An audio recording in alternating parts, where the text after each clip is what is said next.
missed you there. I'm playing a card game. You ever heard of this one? It's called Solitaire. Solitaire, well, I'm playing it by myself because you can. It's a really neat game. You can look at the suit colors of the card.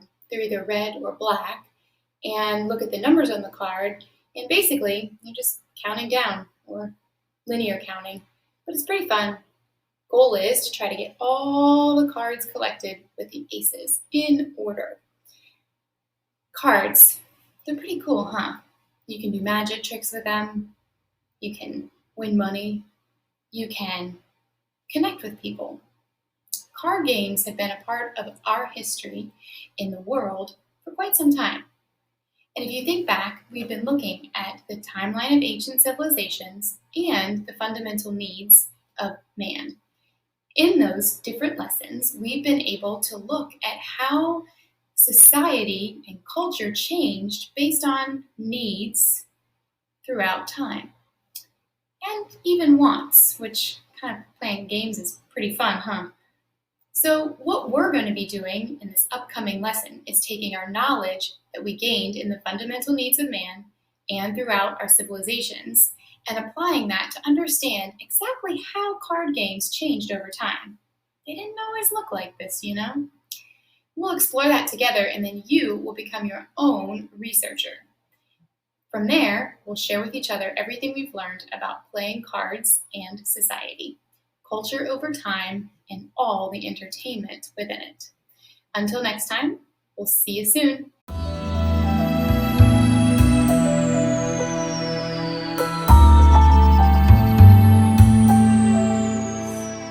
We looked at the timeline of ancient civilizations, and then we started doing some ancient civilization research. These are the research cards that you've used. Now that you're quite familiar with the different time periods from our past, I wanted to connect that to something that you've shown a great interest in. As a class, I've enjoyed watching you play the new card games you're learning, and even some of the magic tricks I've seen. And your fascination with cards reminded me that, well, cards actually have a history too. Cards are an artifact. And we must use artifacts to teach us about the past. So what can cards teach us about the past?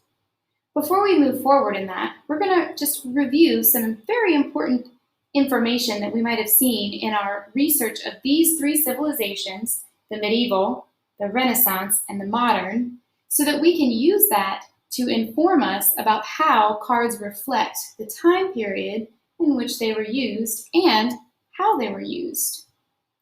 So before we move forward, notice I took away a couple of ancient civilizations. The civilizations that I took away are those that came before the Middle Ages. Because really, there's not a whole lot of evidence of cards before that, and if there is, we can't find it. But the true history of playing cards is still a long and fascinating journey, and one that really has a lot of great interpretations over time. Like all history, it's a story. But what we know is that every story does have facts. What we'll do in our research is try to take some of the stories that we see of cards and playing cards through history, and take the facts and learn about how the standard deck of playing cards that we see today became what it is. I'd like to recap a couple of things that will help you through your research from your ancient civilizations research. One thing I would like to point out is the defense column. I'm going to begin there. You'll see that medieval people, they were ready for war at any time, and there were kings and nobles that lived in castles. They had moats, foot soldiers, and all types of protection. This is important for us to note when we think about cards in the medieval ages. I'm going to put a card on top of it to remind us. And then if you continue down, or over I should say, in the same medieval stages, I'm going to be in the beauty and ornamentation. You can see that the medieval ages, or the Middle Ages, they had churches and they were filled with beautiful stained glass windows. And right next to the beauty is the religion, and that it was a very important part of medieval times, and people made pilgrimages to the churches. Both of these about religion, beauty, and ornamentation in the church are going to be very important. Additionally, in the Middle Ages, or the medieval times, communication was also key. Because once the Roman Empire collapsed, you learned that the medieval monks started the art of writing, and the idea of paper even came about in a really strong way. This is going to be important for cards and playing cards. The other thing that I would like to share with you is a little bit more about the Renaissance period. In the Renaissance period, I want to point out a very important piece, and that is that for the wealthy, things were very elaborate, like their clothing and their foods. Things were very elaborate for them. And while they had many great feasts, what it shows you, though, is that the rich had some really awesome things, but maybe if you weren't rich, you didn't have so many awesome things. What could that tell us about playing cards? In addition, I want to point out that during the Renaissance period, there were some trades and trading happening, lots of it actually. Additionally, in the Renaissance period, it's important for us to remember that the church was still very important. And one of the most important things about the Renaissance period was this printing press. How might a printing press and cards have something in common? And in today's modern society, I'd like to show you that there's one additional thing that might change the game of playing cards. Change it dramatically. And it's all the way under communication. Communication, look, he's got a computer, lots of things online. Would that change how we pull out a deck of cards and play? Another that I would like to point out is that transportation. There's something special about a deck of cards, even if you're on the go. Maybe it's the size or the ease at which we can use them. Nevertheless, you can see that transportation, food and clothing, defense, beauty and ornamentation, religion, and communication all contribute to playing cards as artifacts. In our next lesson, we're going to take our knowledge that we see here and transfer that to what we can see about each of these time periods, but not just the time period, but the countries in them. Because each country throughout these periods had different experiences. We'll see that and reflect upon it with playing cards. Until next time, we'll see you soon.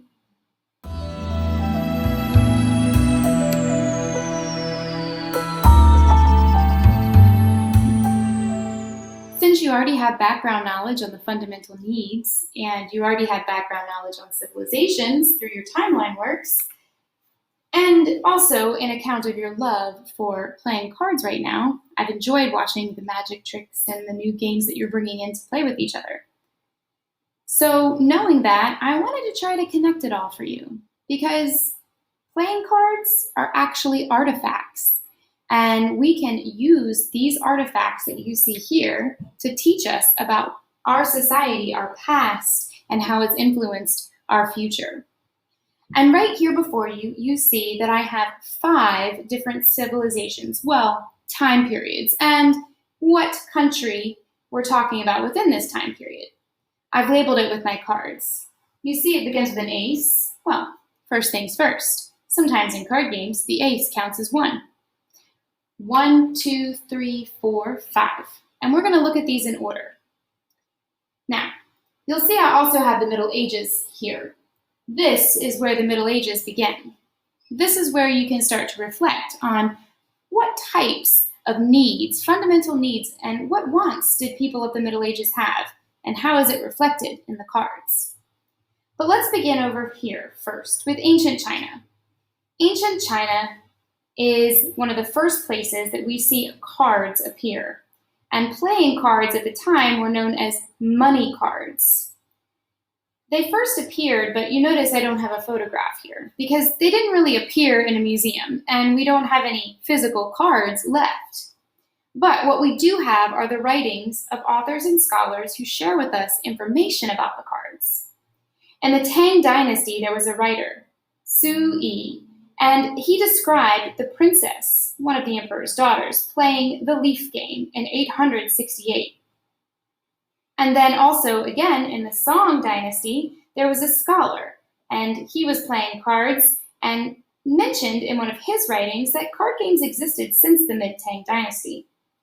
And truthfully, another important fact is that these cards were actually developed around the same time that really the civilization decided that you don't have to roll paper in scrolls. We can actually take sheets and press it together. The reason that we don't really see much about cards in this dynasty, though, is because, well, a confusing word. We all know language can be confusing, and the Chinese used the same word for paper as they did for tile.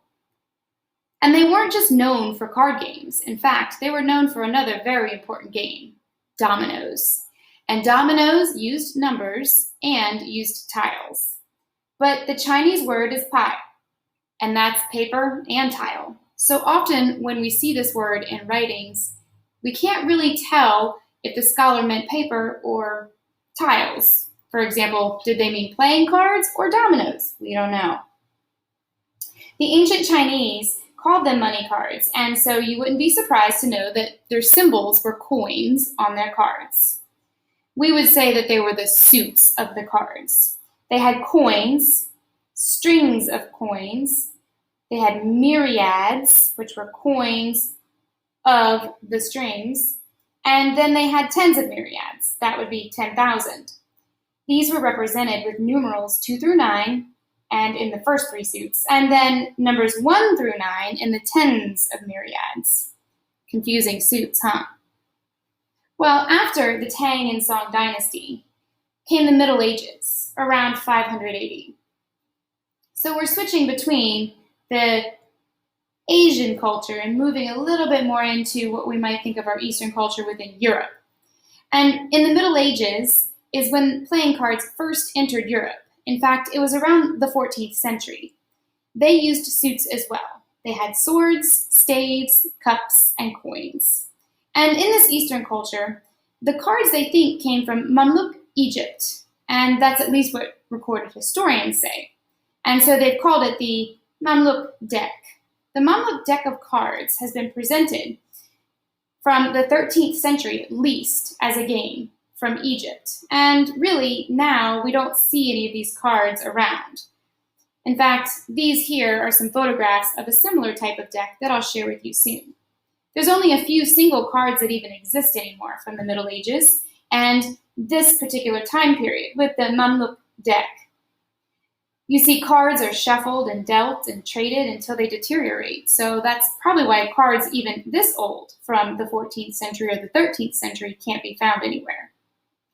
The suits on these, that's the swords, staves, cups, and coins, contain 10 spot cards, and they were identified by the number of suit symbols, so the number of coins, or the number of swords, or the number of staves, which at the time, those symbols were called altogether pips. They also had court cards, 3 court cards. It might be the first time we've seen this. And the court cards were the king, the deputy king, and the under-deputy. We really didn't get to see pictures of the king, but we could maybe make out some military officers. During this time, playing cards were very, very expensive and only for the rich. In fact, Charles VI had some of the most expensive playing cards. They were all made by hand, which is another reason they were expensive. Playing cards became really popular in Europe. So popular that people got worried that maybe people were going to be distracted from their religion. We can read many archived sermons from this time period and read within the sermons how the church said they did not want anyone to be using playing cards. In fact, by 1367, Switzerland had already banned them. Moving on into our third century, well, we're going to be looking at our third century, which is the 15th, moving forward. We're still going to be looking at the Eastern culture. So we've moved from Asia into Europe, and we've moved from Europe, and what we're going to be taking a peek at next is how the Topkapi deck relates to the Mamluk deck. So while we may not have very many surviving Mamluk cards, we actually have a lot of Topkapi deck cards. most of the surviving cards are actually, that we think are part of the Mamluk decks, are actually part of the Topkapi deck from the 15th century.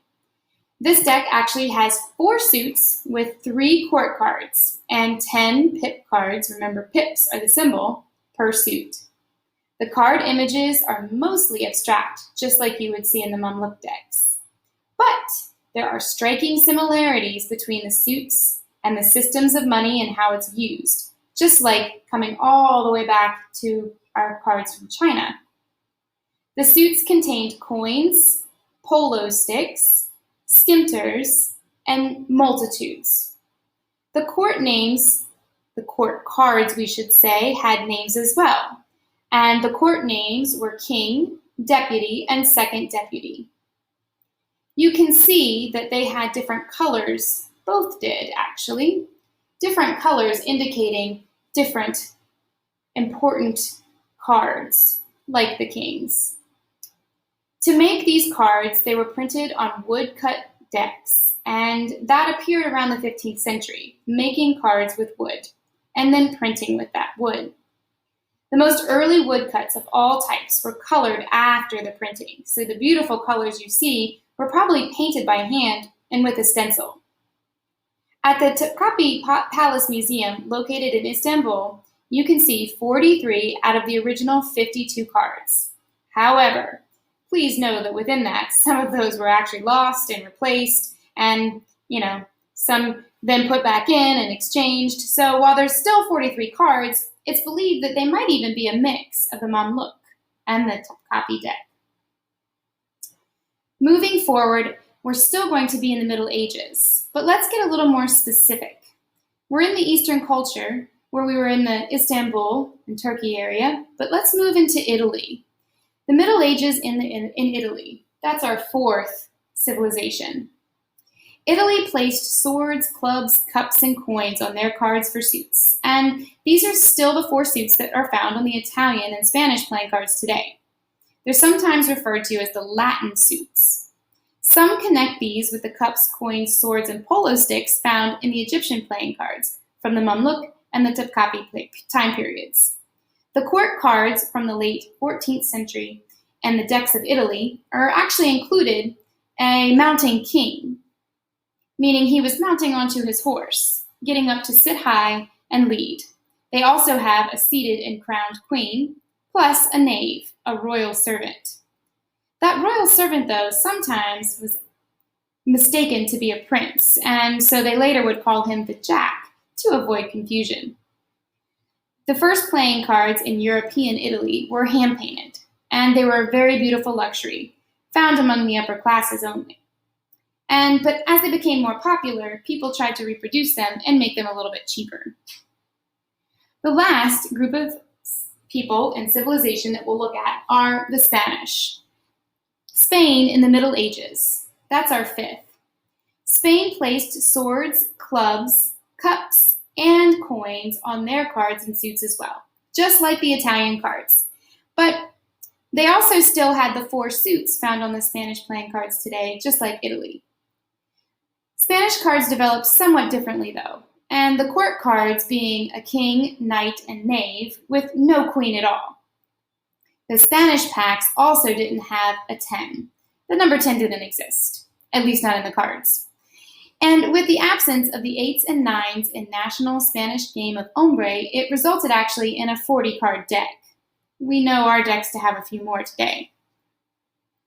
Spanish decks and cards were not used just in Spain, but several other countries like Argentina, Mexico, the Philippines, and Puerto Rico, where the Spanish had considerable influence. You can see that from ancient China all the way through the Middle Ages to the late Middle Ages, that many cultures were influenced by playing cards. Cultures from the Eastern China to those in Eastern Europe, those where you might find in Egypt, Turkey, coming from Egypt into Turkey, and the Italian and Spanish cultures. These were the earliest and most influential in playing cards. In our next lesson, we'll look at our next time period, the Renaissance time period, and see what happened to cards then.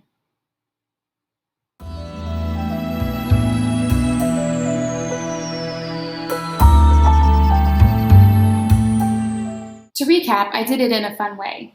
Remember, we looked at 5 different types of cards in different areas and different groups of people. I've taken those cards now and put them in order, beginning with 1, the Chinese. This was an ancient civilization, and this ancient civilization is the first time that we may have actually heard about playing cards. It was written for us. Then we moved into Eastern Europe. Eastern Europe had 2 decks of cards that are very influential to today's playing cards. Those 2 decks were called the Mamluk and the Topkapi. And these 2 decks of Eastern Europe were also what influenced the Italian and Spanish cards in Europe. From there, we move out of the Middle Ages and into our new study, the late Middle Ages and really the Renaissance period. You can see an example of the Renaissance cards. And these Germanic Renaissance cards actually began by introducing their own suits, and they replaced the Italian ones. You see, they weren't as interested in royalty, so coins and whatnot were not what they wanted their symbols to be. They actually took more interest in rural life, common people doing common things. And so they used acorns, leaves, hearts, and bells. The bell actually talking about hawk bells, a reference to falconry. The queen was also eliminated from the Italian court, and instead they introduced a king, 2 knaves, an overman, and an under.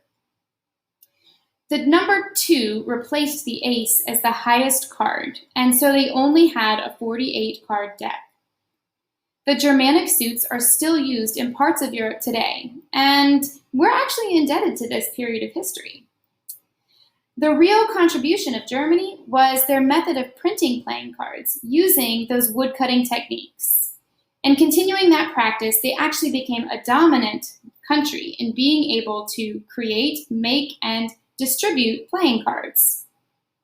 They did this through trade. The 7th place we're going to look at cards as an artifact is France. Again, we're still in the later Middle Ages, pretty much the Renaissance. And the French developed the icons of the 4 suits that we use today. When you open a deck of cards and see hearts, spades, diamonds, and clubs, thank the French. Though they were actually called something a little bit different in French, but their court cards were king, queen, knave, and they also, again, were referred to as their French terminologies. But the real genius of the French came up with when they started to think about how they could divide things. So they divided the 4 suits into 2 red and 2 black. And that meant that playing cards could be produced with stencils, and it would be way more efficient than the traditional woodcutting and engraving techniques. The French gave great attention to their court cards, and manufacturers began giving the court cards names from famous literary epics, such as the Bible and other classics. And it's from this era that associating specific court cards with famous names for the kings, like King David as the spades, Alexander the Great as the clubs, Charlemagne as the hearts, and Julius Caesar as the diamonds, actually started to represent the 4 empires of the Jews, the Greeks, the Franks, and the Romans, and this became custom. Thanks, France. The 8th place we're going to look at cards as an artifact is in the Renaissance period, England. England used the names hearts, spades, diamonds, and clubs to refer to their suits, just like the French had designated. They based 2 of their suits' names, though, spades and clubs, on the names of the Italian deck, rather than directly translating from the French. It is to the English that we actually owe the honor of the Ace of Spades, which has its roots in actual taxation laws. You see, as proof that the required tax had been paid on a deck of cards, the Ace of Spades had to be purchased from the commissioners of stamp duties, and it was quite an elaborate design to show that it was a purchased card. So thank you, England, for making that Ace of Spades. And the final place that we'll look in order for us to understand cards as an artifact is the United States, here in our country, in our modern history. From the earliest of days in colonization, there's lots of examples, even of Native Americans making their own decks with the original suit symbols and designs that we see today. They made games and learned games. One of the final innovations that we owe to the United States in the deck of playing cards is the addition of jokers. The joker was initially referred to as the best bower, which is terminology that originates in the popular trick game of evoke. Popular in the 19th century, it means the highest trump card. It is an innovation from around 1860 that designated a trump card could beat both otherwise the highest ranking, or right bower and left bower. The word evoke may even be an earlier ancestor word for joker. A variation of poker around 1875 is the first recorded instance of a joker actually being used as the wild card. To no surprise, our journey ends in our history of cards as artifacts with a joker. But cards are no joke. Again, they teach us about our past. Your work in research and learning about cards and how the wants and needs of people are reflected within how they created, made, and accessed playing cards will be great research work. So every time you pick up a deck of cards, as I know you all love to do, consider all the work that went in to creating what you use today, the history, the joy, the love of playing cards.